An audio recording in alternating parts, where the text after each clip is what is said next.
नमस्कार, मैं विनोद कुमार गुप्ता इंडिया को जानो यूट्यूब चैनल में आपका हार्दिक स्वागत करता हूं। दोस्तों, आज के इस वीडियो में हम एलएलबी प्रश्न पत्र 2021 के बारे में डिस्कशन करेंगे। अभी ये इसी साल एग्ज़ाम हुआ था, तो उसी के बारे में हम डिस्कशन करेंगे। इसके क्वेश्चंस के बारे में जानकारी प्राप्त करेंगे और उसके आंसर्स को भी हम देखेंगे। तो आइए इस वीडियो को शुरू करते हैं। तो जब आप प्रश्न पत्र आपको जब मिलेगा तो उसमें इस तरह से ये लिखा हुआ आएगा, कई सेट्स होते हैं। जैसे यहाँ पर प्रश्न पुस्तिका सीरीज़ 1 है, यहाँ पर पेपर कोड दिया होगा, यहाँ रोल नंबर लिखा होगा, लिखना पड़ेगा आपको। और इसका जो मैक्सिमम मार्क्स है वो 400 का है, 400 नंबर का है और पेपर ये 1 घंटे का होता है। ये इंस्ट्रक्शंस यहाँ पर दिए हुए हैं, ये आपको इंस्ट्रक्शंस को पढ़ना पड़ेगा। पढ़ने के बाद उसके बाद फिर आपको आगे के लिए क्वेश्चन को करने के लिए आगे चलना पड़ेगा। तो जिसको इंग्लिश में करना है वो इंग्लिश करेगा और जिसको हिंदी में पढ़ के करना है वो हिंदी में पढ़ के करेगा। तो दोनों ही सुविधाएं हैं इसमें। तो आइए हम शुरू करते हैं। पहला क्वेश्चन है, न्यायपालिका के बारे में निम्नलिखित में से कौन सा कथन गलत है। यहाँ पे गलत पूछा है कि कौन सा कथन गलत है। तो इसमें पहला ऑप्शन है, संसद द्वारा पारित प्रत्येक कानून को सर्वोच्च न्यायालय की मंजूरी की जरूरत होती है। दूसरा है, अगर कोई कानून संविधान की भावना के खिलाफ है तो उसे न्यायपालिका अमान्य घोषित कर सकती है। तीसरा है, न्यायपालिका कार्यपालिका से स्वतंत्र होती है। चौथा है, अगर किसी नागरिक के अधिकारों का हनन होता है तो वह अदालत में जा सकता है। तो दोस्तों बिल्कुल ये डी वाला सही है, सी वाला भी सही है, बी वाला भी सही है और जो कथन गलत है वो ए वाला है। यानी ये वाला क्वेश्चन आपका गलत है। यानी संसद द्वारा पारित प्रत्येक कानून को सर्वोच्च न्यायालय की ज़रूरत नहीं होती है। कानून जब संसद से पारित हो जाता है तो उसके बाद फिर वो कानून बनता है जब प्रेसिडेंट ऑफ इंडिया की उस पर सिग्नेचर हो जाता है तो वो कानून बन जाता है। तो इस तरह से ऑप्शन ए सही है। अगला क्वेश्चन है, भारत में संविधान दिवस मनाया जाता है। यानी भारत में संविधान दिवस कब मनाया जाता है। तो पहला ऑप्शन है 15 अगस्त, दूसरा ऑप्शन है 26 जनवरी, तीसरा ऑप्शन है 26 नवंबर और डी ऑप्शन है 10 दिसंबर। तो दोस्तों इसका जो करेक्ट आंसर है वो 26 नवंबर है। यानी ऑप्शन सी करेक्ट है। आज ही के दिन भारतीय संविधान को संविधान सभा द्वारा औपचारिक रूप से अपनाया गया था। तो ये आपका ऑप्शन सी है। और 26 जनवरी को तो आपको मालूम है क्या हुआ था। इसी दिन सन 1950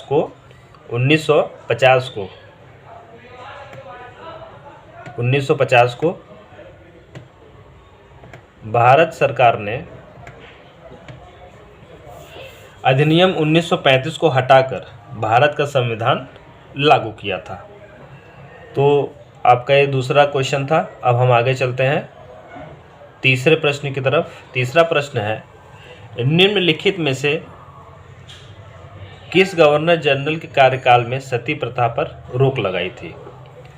तो इसमें William Bentinck, B Warren Hasting, C Dalhousie, D Lord Ripon. तो इसका सही आंसर है सी। इसका सही आंसर है विलियम बेंटिक। विलियम बेंटिक है ऑप्शन ए। यानी ऑप्शन ए सही है। 4 दिसंबर 1829 को गवर्नर जनरल ने कार्यकाल में इस सती प्रथा पर रोक लगा दी थी। चौथा प्रश्न है, मानवाधिकार दिवस कब मनाया जाता है। तो इसका ऑप्शन है ए 26 जनवरी, बी 26 नवंबर,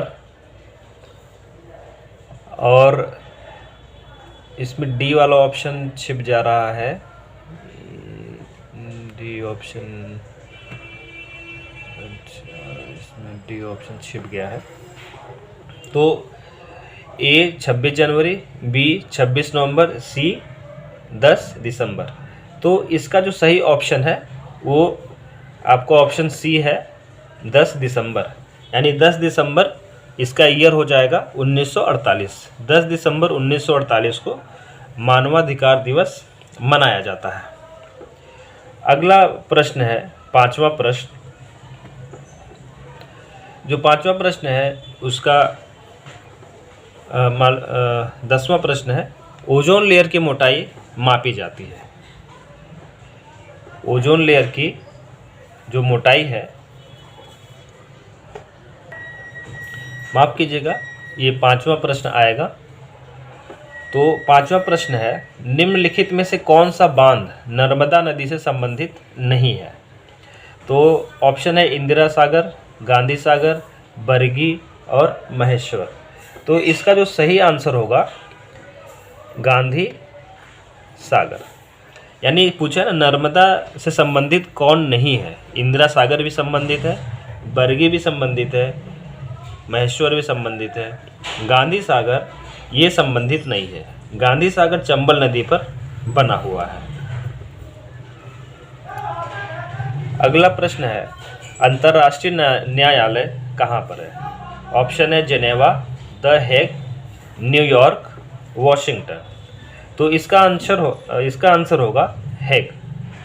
हेग में है ये। अगला प्रश्न है 7वां, भारत में खनिज पदार्थों का भंडार किसे कहा जाता है?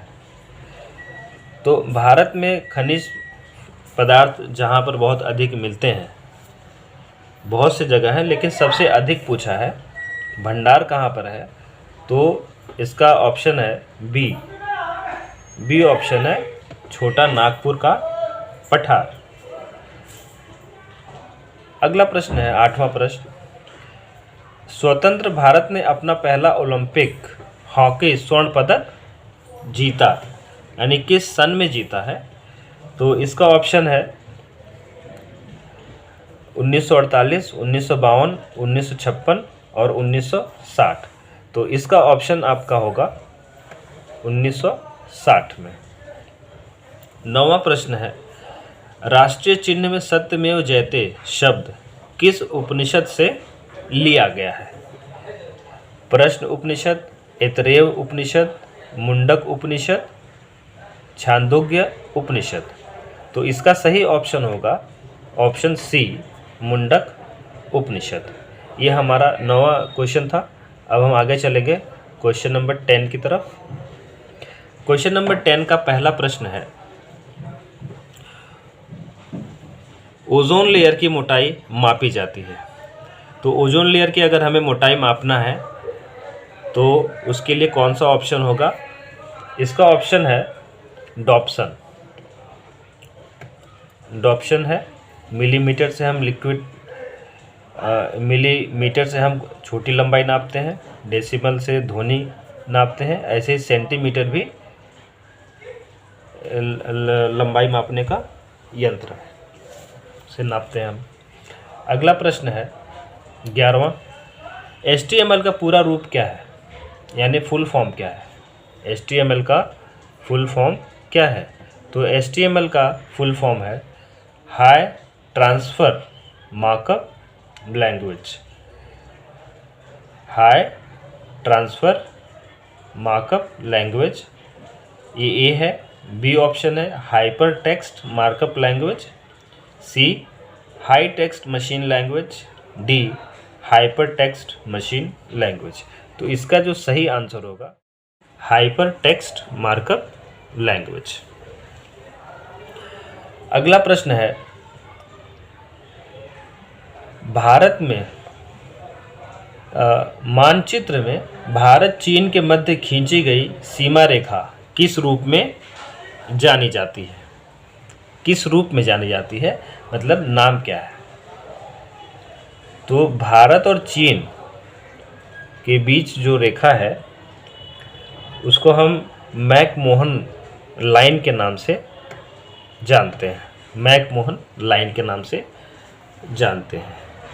और जो रेड क्लिफ है, जो रेड क्लिफ है, रेड क्लिफ लाइन इंडिया और पाकिस्तान के मध्य की लाइन है।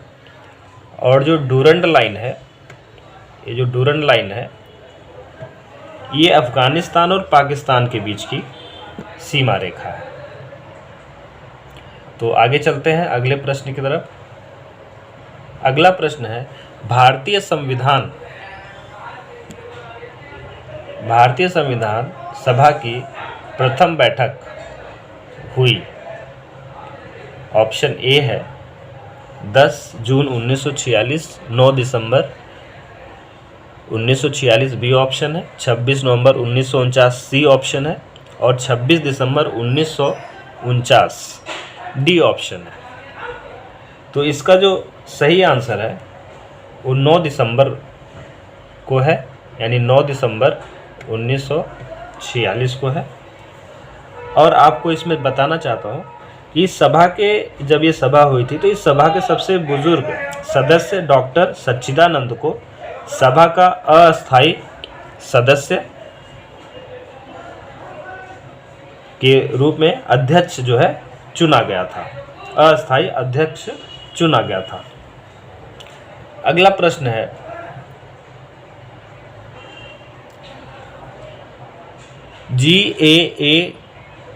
GATT का मुख्य कार्यालय कहाँ पर है, यानी मुख्यालय कहाँ पर है।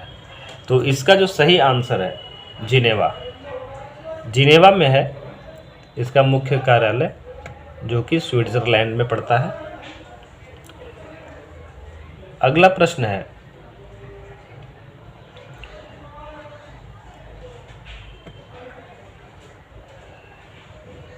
पंद्रहवां प्रश्न है ये। ओसिफिकेशन टेस्ट किया जाता है निम्न के निर्धारण हेतु। ओसिफिकेशन टेस्ट है किस चीज़ के निर्धारण के लिए किया जाता है। ऑप्शन है व्यक्ति का लिंग, व्यक्ति की आयु, अस्थि घनत्व, व्यक्ति का रक्त समूह। तो ये जो है व्यक्ति की आयु के निर्धारण के लिए उपयुक्त होता है, टेस्ट किया जाता है ये वाला। अगला प्रश्न है 16वां, किस नदी को बिहार का शोक कहते हैं। तो बिहार का जो शोक कहते हैं वो नदी का नाम है, उस नदी का नाम है कोसी नदी। अगला प्रश्न है भारत के किस राज्य में सर्वप्रथम सूर्य उदय होता है। तो भारत के किस राज्य में सबसे प्रथम सूर्य उदय होता है, वो अरुणाचल प्रदेश है। अगला प्रश्न है भारत के संविधान में नीति निर्देशक सिद्धांतों का उल्लेख किस पार्ट में है, द्वितीय में है, तृतीय में, चतुर्थ में, पंचम में। तो इसका जो सही आंसर है भाग चतुर्थ में है। अगला प्रश्न है कौन सा देश विश्व का चीनी का कटोरा के रूप में प्रसिद्ध है। Japan, Cuba, Canada, Brazil. तो इसका जो सही आंसर है वो है क्यूबा। क्यूबा विश्व का चीनी का कटोरा कहा जाता है। यहाँ पर चीनी बहुत अधिक उत्पन्न की जाती है। अगला क्वेश्चन है क्वेश्चन नंबर 20। क्वेश्चन नंबर 20 है भारत में दल विहीन प्रजातंत्र किसने प्रस्तावित किया। तो इसका ऑप्शन है option A Mahatma Gandhi, option B Ram Manohar Lohia, option C Jayaprakash Narayan और ऑप्शन डी लाल बहादुर शास्त्री। तो इसका सही आंसर है जयप्रकाश नारायण। जयप्रकाश नारायण इसका सही आंसर है। अगला प्रश्न है प्रश्न 21, कौन सा प्रदूषक नॉक नी सिंड्रोम के लिए उत्तरदायी है। इसका ऑप्शन ए है फ्लोराइड, ऑप्शन बी है पारा, सी है आर्सेनिक और डी है कैडमियम। तो इसका सही आंसर है फ्लोराइड। अगला प्रश्न है डी, तारीख़ फिरोज शाही के रचनाकार कौन है? ऑप्शन ए शम्स ए Siraj, option B Khwaja Abdul Samad Isami, option C Ziauddin Barni, option D Sirajuddin Ali Yazud. तो इसका सही ऑप्शन है ऑप्शन सी जियाउद्दीन बर्नी। जियाउद्दीन बर्नी ने एक और रचना की है जिसका नाम है फतवाए जहानदारी। ये भी बहुत बार पूछा गया है अलग अलग एग्ज़ाम्स में। अगला प्रश्न है कंप्यूटर के क्षेत्र में वायरस का मतलब क्या है? कंप्यूटर के क्षेत्र में वायरस का मतलब क्या है? ऑप्शन ए है vital information resource under siege, very intelligent result unit source, option C है viral important record user searched, very important resource under search. तो इसका जो पहला ऑप्शन है वही सही है, virus vital information resource under siege. अगला प्रश्न है क्वेश्चन नंबर 23। तो क्वेश्चन नंबर 23 है, क्वेश्चन नंबर 24 करना है, 23 हो गया है। अब अगला प्रश्न हम देख रहे हैं 24। तो 24वां प्रश्न है पंचायती राज विषय संविधान की किस सूची में आता है? ऑप्शन ए है राज्य सूची, ऑप्शन बी है संघ सूची, ऑप्शन सी है समवर्ती सूची और डी है उपरोक्त में से कोई नहीं। तो इसका जो सही आंसर है वो राज्य सूची है, राज्य सूची में आता है। ये 73वें मतलब संविधान के 73वें संशोधन 1992 के रूप में इसको ऐड किया था पंचायती राज को, यानी संविधान को संशोधित करके पंचायती राज को ऐड किया था। अगला प्रश्न है 25वां, मानव शरीर में किस तत्व का प्रतिशत सर्वाधिक होता है? तो मानव शरीर में ऑक्सीजन सर्वाधिक होता है, तो ऑप्शन बी सही आंसर है। अगला प्रश्न है अंतर्राष्ट्रीय ओलंपिक समिति का मुख्यालय कहाँ है? तो अंतर्राष्ट्रीय ओलंपिक समिति का मुख्यालय लुसाने में है, जो कि स्विट्जरलैंड में है, लुसाने। अगला प्रश्न है पद्म श्री भूरा भाई किस लिए प्रसिद्ध हैं? ऑप्शन है नृत्य, संगीत, लेखन या चित्रकारी। तो इसका ऑप्शन है ऑप्शन डी चित्रकारी में पद्म श्री भूरी भाई प्रसिद्ध हैं। अगला प्रश्न है 28वां, आदि ब्रह्म समाज की स्थापना किसने की? तो आदि ब्रह्म समाज की स्थापना राजा राम मोहन रॉय ने की थी और ये स्थापना इन्होंने सन 1828 में की थी। तो ये 28 क्वेश्चंस हो गए। अब आगे चलते हैं अगले प्रश्न की तरफ। 29वां प्रश्न है आपदा प्रबंधन अधिनियम बनाया गया है 2003 में, 2005 में, 2008 में या 2011 में? तो इसका सही जवाब होगा ऑप्शन बी 2005 में। अगला प्रश्न है 30वां, इसमें है उत्तराखंड, उत्तर प्रदेश, बिहार, पश्चिम बंगाल और सिक्किम की सीमाएं किस देश को छूती हैं? तो इसका जो सही ऑप्शन है ऑप्शन सी है, नेपाल ही है वो देश जो उत्तराखंड, उत्तर प्रदेश, बिहार, पश्चिम बंगाल और सिक्किम की सीमाएं को टच करता है। अगला प्रश्न है प्रश्न नंबर 31, संविधान की व्याख्या करने की अंतिम शक्ति किसे प्राप्त है? यानी कौन संविधान को एक्सप्लेन कर सकता है? तो इसका जो सही आंसर होगा आंसर होगा सर्वोच्च न्यायालय, अंतिम शक्ति प्राप्त है इसको। 32वां प्रश्न है, सर्वप्रथम किस देश ने सूचना का अधिकार प्रदान किया, यानी राइट टू इंफॉर्मेशन? तो सर्वप्रथम स्वीडन ने सूचना का अधिकार प्रदान किया था। अगर हम इसके भारत के परिप्रेक्ष्य में देखें तो भारत में 15 जून 2005 को इसे अधिनियमित किया गया था, यानी इसे अधिनियम बनाया गया था, और जो लागू हुआ था वो 12 अक्टूबर 2005 को ये संपूर्ण धाराओं के साथ लागू किया गया था। तो ये ऑप्शन आपका स्वीडन हो गया। भारत के परिप्रेक्ष्य में भी बता दिया मैंने, RTI कब आया था। 33वां प्रश्न है, सामान्यतः किस देश का विकास किस आधार पर निर्धारित किया जाता है या जा सकता है?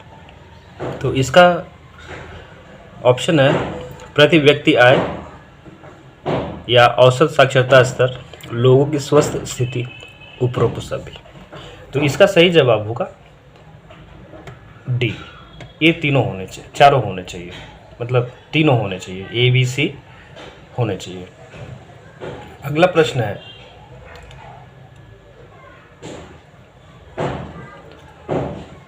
प्रश्न नंबर 34। इसमें जैसे जैसे अर्थव्यवस्था विकसित होती है, GDP में तृतीयक क्षेत्र का अंश बढ़ता है, घटता है, बढ़ता है, तत्पश्चात घटता है या तत्पश्चात बढ़ता है? तो इसका जो सही आंसर होगा वो ऑप्शन ए होगा, हमेशा बढ़ता है। अगला प्रश्न है 35वां, टोक्यो ओलंपिक 2020 में जाने वाली भारतीय टीम के लिए ऑफिशियल थीम गाना किसने रचा एवं किसने गाया? तो इसका सही जवाब है मोहित चौहान ने गाने को गाया भी था और गाने को लिखा भी था। और इस गाने का जो शीर्षक है लक्ष्य तेरा सामने है, और इसको लॉन्च किया था किरण रिजिजू, जो कि यूनियन स्पोर्ट्स मिनिस्टर हैं। अगला प्रश्न है, इस पर मैं टिक लगा देता हूँ, ऑप्शन ए। अगला प्रश्न है 36वां, वो है लोकमान्य तिलक राष्ट्रीय सम्मान 2021 किसने जीता? ऑप्शन है संजय गुप्ता, दीपक तिलक, साइरस पूनावाला, अदार पूनावाला। तो इसका जो सही जवाब है वो है साइरस पूनावाला। साइरस पूनावाला पुणे स्थित वैक्सीन निर्माता सीरम इंस्टीट्यूट ऑफ इंडिया के अध्यक्ष हैं। अगला प्रश्न है 37वां, राष्ट्रीय शिक्षा नीति 2020 लागू करने के लिए आदेश जारी करने वाला प्रथम राज्य कौन सा था?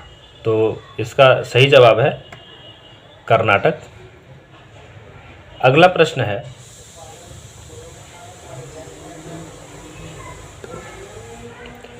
टोक्यो 38वां, टोक्यो ओलंपिक में 65 kg वर्ग पुरुष फ्री स्टाइल कुश्ती में कांस्य पदक किसने जीता?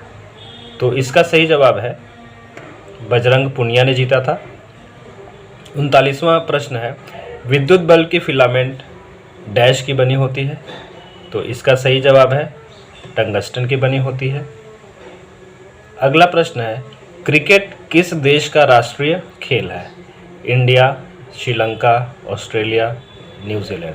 तो इंडिया का नहीं है, ऑस्ट्रेलिया का नहीं है, न्यूजीलैंड का नहीं है, तो यहाँ पर ऑप्शन हो जाएगा बी, श्रीलंका का है। यानी जो क्रिकेट है वो श्रीलंका और इंग्लैंड दोनों में ही खेला जाता है, वहाँ का राष्ट्रीय खेल है। अगला प्रश्न है, एक स्थलीय भाग जो 3 ओर से समुद्र से घिरा होता है, तो तीनों ओर से घिरे हुए स्थलीय क्षेत्र को, जो कि पानी से घिरे हुए होते हैं, उसको कहते हैं प्रायद्वीप, समुद्र से घिरा होता है। अगला प्रश्न है 42वां, संख्या क्रम को देखिए 36, 34, 38, 28, 24। इस क्रम में अगला अंक कौन सा है? तो इस क्रम में अगला अंक हो जाएगा, इसे आपको निकालना पड़ेगा। इसके लिए एक सूत्र होता है। जैसे अगर हम देखें 42वां प्रश्न को, तो इसमें इसका जो आंसर है वो 22 होगा। इसमें आप देखिए क्या करना होगा, ऑल्टरनेट सब्ट्रैक्शन करना पड़ेगा इसमें। ऑल्टरनेट, जैसे 36 में से 2 माइनस किया 34 आया। अब 34 में से 4 माइनस करेंगे तो 3 आ जाएगा।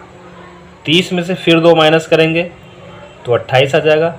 28 में से फिर 4 माइनस करेंगे तो 24 आ जाएगा। यानी 2 4 2 4 आपको माइनस करना है, तो अगला अंक आपका 22 आ जाएगा। फिर उसके बाद अगला प्रश्न है,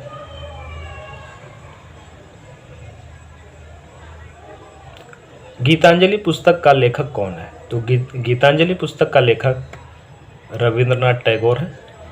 अगला प्रश्न है, प्रथम भारतीय जिसको भारत रत्न पुरस्कार मिला। तो प्रथम भारतीय जिसको भारत रत्न पुरस्कार मिला वो है सी राजागोपालाचारी, बी ऑप्शन है। 45वां प्रश्न है, निम्न में से कौन सा अन्न मनुष्य द्वारा सर्वप्रथम प्रयोग होने वालों में से था, है ना? तो इसका सही जवाब है ऑप्शन बी। 46वां प्रश्न है, संख्या क्रम को देखिए 3 4 7 8 11 12, इस क्रम में अगला अंक कौन सा आएगा? तो इस क्रम में जो अगला अंक है वो आपका 15 है, यानी ये वाला अंक है आपका 15। ये कैसे आएगा? इसमें आपको क्या करना है, ऑल्टरनेट एडिशन करना है इसमें। जैसे 3 में 1 किया तो 4 आ गया, फिर 4 में 3 किया तो 7 आ गया, फिर 7 में 1 ऐड किया तो 8 आ गया, फिर 8 में 3 ऐड किया तो 11 आ गया। यानी 1 3 1 3 इसमें ऐड करना है और फिर आपको ऑप्शन डी मिल जाएगा। अगला प्रश्न है, संख्या क्रम को देखिए 14 28 20 40 32 और 40।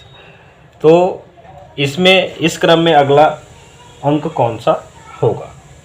तो इस क्रम में जो अगला अंक है वो 56 होगा। 56 आपका होगा इसमें। तो ये कैसे आया? इसके लिए आपको ऑल्टरनेट मल्टीप्लिकेशन एंड सब्ट्रैक्शन करना पड़ेगा, यानी 2 मल्टीप्लाई करना पड़ेगा और 8 सब्ट्रैक्ट करना पड़ेगा। 2 मल्टीप्लाई 8 सब्ट्रैक्ट, जैसे 14 में 2 मल्टीप्लाई किया 28 आया, फिर 28 में से 8 माइनस किया तो 20 आया, फिर 20 में 2 मल्टीप्लाई किया तो 40 आया, फिर 40 में से 8 माइनस किया तो 32 आया। तो इस क्रम में जो अगला नंबर आएगा 64 के बाद वो 56 आ जाएगा। 48वां प्रश्न है, रबड़ का संबंध किस प्रकार की वनस्पति से है? तो इसका जो सही आंसर है उष्णकटिबंधीय वर्षावन से है। 49वां प्रश्न है, फिल्म फेयर सर्वश्रेष्ठ अभिनेता का पुरस्कार सर्वप्रथम जीता। तो सर्वप्रथम किसने जीता, ये यहाँ पर प्रश्न पूछ रहा है। तो इसका जो सही जवाब है वो अभिनेता दिलीप कुमार है।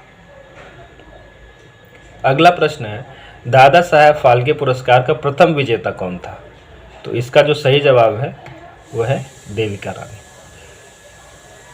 तो इस तरह से हमने एलएलबी के प्रश्न पत्र को हमने देखा यहाँ पे, और इसी तरह से हम आगे भी अपने वीडियोस में आपको बताते रहेंगे इससे संबंधित महत्वपूर्ण जानकारियों को। तो आज के इस वीडियो में इतना ही, आगे हम फिर मिलेंगे, तब तक के लिए जय हिंद।